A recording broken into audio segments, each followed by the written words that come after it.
नमस्कार साथियों, समझ अकेडमी में आप सभी का स्वागत है। आज है 27 फरवरी। आज का हम देखते हैं करंट अफेयर्स क्या क्या है। भारत और नेपाल ने क्लाइमेट चेंज पर फोकस्ड एमओयू साइन किया है। 25 फरवरी को भारत और Nepal forest, wild life, environment, climate change और जैव विविधता संरक्षण के क्षेत्रों में द्विपक्षीय सहयोग को बढ़ावा देने के लिए एक एमओयू साइन किया है। ये भी ध्यान रखना है। नई दिल्ली में केंद्रीय पर्यावरण, वन, जलवायु परिवर्तन मंत्री भूपेंद्र यादव और नेपाल सरकार के वन और पर्यावरण कैबिनेट मंत्री माधव प्रसाद चौलागेन की मौजूदगी में एमओयू साइन किया गया। ये भी ध्यान रखना है।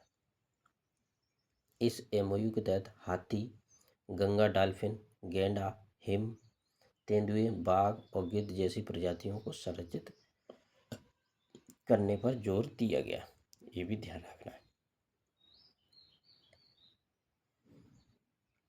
भारत और नेपाल खुली सीमा के कारण दोनों देशों ने कई संयुक्त क्रॉस बाउंड्री वन्यजीव संरक्षण क्षेत्र विकसित किए। क्रॉस बाउंड्री का उद्देश्य बाघ, गैंडा, हाथी जैसे वन्यजीवों की सुरक्षा करना है।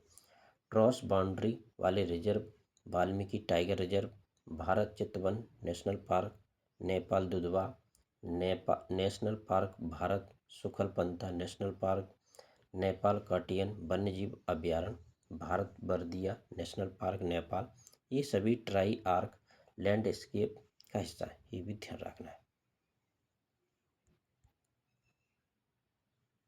और दोनों देशों के संयुक्त गश्त और संरक्षण प्रयासों से शिकार करने पर कंट्रोल भी करेंगे। ये भी ध्यान रखना। ये है भाई दोनों देश और ये एमओयू साइन हुआ है। ये भी ध्यान रखना है। और इसी तरह की वीडियो पाने के लिए यानी सुबह सुबह करंट अफेयर्स पाने के लिए समझ अकेडमी को सब्सक्राइब जरूर